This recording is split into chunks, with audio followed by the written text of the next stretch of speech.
Greetings, fellow productivity seekers. I'm Garland, Coulson, Captain Time, and in this video, we're going to talk about upward delegation. So, as most of you are familiar with, delegation usually goes from the top down, that a manager will ask their subordinate to complete some work. But sometimes the staff members, the employees, try to pass the work back to you. They kind of throw the ball back to you, and you don't necessarily have to catch it. So it's very important to catch this and find out why, because otherwise you've assigned all this work, you think it's happening, and for some reason the employees tried to pass it back to you. So why does this happen? So what are the reasons why employees might try to pass their work back to you, might try to delegate it back to you? Well, first off is lack of confidence. They just might not be sure they've got the skills or the capabilities to do the work, and they fear failure, so they might seek reassurance from you. So another reason is unclear expectations. If you don't give them really clear instructions or expectations, the employee may feel overwhelmed and turn back to you for guidance. So they send you a note saying, I'm not sure how to do this. Can you give me feedback? Or can you give me more information? And then suddenly the ball's back in your court. Inadequate training. Employees who may have not received proper training might struggle to be able to complete these tasks independently. So again, they come back and rely on you for assistance. And in some cases, you might be micromanaging, a little overbearing in your management. And if you're too involved in your employees' work, they get used to everything coming through you. So they will just wait for that, and they won't take ownership of the task themselves. And some employees are just trying to avoid the responsibility that, they want to escape potential consequences if it doesn't work out. So they try to pass the task back to you. So how do we stop this? How do we make sure that you're not getting these tasks back when you really need them to be done?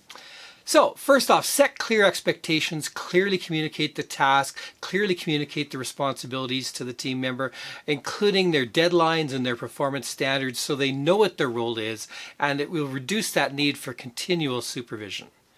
Provide adequate training, make sure the employees have the necessary skills and knowledge to complete the tasks, make sure there's ongoing training opportunities within your organization, and make sure you have a training and process library that's constantly being added to and updated that they can access. Encourage autonomy, give them the authority, empower your employees to make those decisions and take ownership of the work. Provide them support when needed, but get them to take ownership. Do be available for guidance. It's not like you're going to cut them off entirely and that's it. But if it's something that was in the manual or was in the training library, ask them, have you reviewed the training video on this topic? If not, review the training video and come back to me if you have any questions. Also, in many cases, they might be better off to seek the help from another department or a peer or one of their colleagues or something else. For example, if they need help with something financial and you're not the financial person in your organization, you might ask them to seek help of the chief financial officer or the accounting people. Make sure when you're delegating, you delegate effectively. Assign the tasks to the right person based on their skills and experience. Don't micromanage their work. This will build trust and fosters a sense that they're going to be responsible for this. And make sure you're giving very clear instructions when you delegate.